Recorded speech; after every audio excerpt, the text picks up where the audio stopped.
ទាំងអស់គ្នាដឹងអត់ថាហេតុអីបានជាអ្នករត់ថ្មីជាច្រើនរបួសទី1គឺចង់រត់ឲ្យបានឆ្ងាយហើយទី2គឺចង់រត់ឲ្យបានលឿនអញ្ចឹងបើសិនជាអ្នកទាំងអស់គ្នាអត់ចង់របួសទេទាំងអស់គ្នាគួរ follow តាមចំណុចខាងក្រោមនេះទី1ទាំងអស់គ្នាបង្កើនចម្ងាយត្រឹមតែ 10% បានហើយនៅក្នុងមួយសប្តាហ៍ឧទាហរណ៍ថាសប្តាហ៍នេះយើងរត់10គីឡូអញ្ចឹងសប្តាហ៍ក្រោយយើងរត់តែ11គីឡូបានហើយមិនមែន20គីឡូទេទាំងអស់គ្នាគ្រាន់តែចាំថាថ្ងៃនេះយើងបន្ថែម1គីឡូសប្តាហ៍ក្រោយយើងបន្ថែមបន្តិចទៀតអញ្ចឹងមួយឆ្នាំក្រោយយើងនឹងភ្ញាក់ផ្អើលនឹងអ្វីដែលយើងអាចធ្វើបានអញ្ចឹងទាំងអស់គ្នាគួរតែរត់ easy run ឲ្យបានច្រើនហើយបង្កើនចម្ងាយបន្តិចម្ដង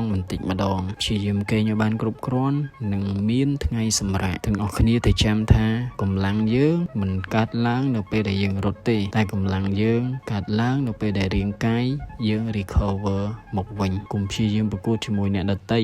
យើងគួរតែប្រកួតជាមួយខ្លួនឯងកាលពីម្សិលមិញកាលពីសប្តាហ៍មុនយើងរត់យឺតតែយើងរត់បានយូរ consistency beats intensity តែបើសិនបងប្អូនអ្នកនរគ្នាគិតថាវីដេអូនេះមានប្រយោជន៍កុំភ្លេចជួយ follow ខ្ញុំម្នាក់មួយផង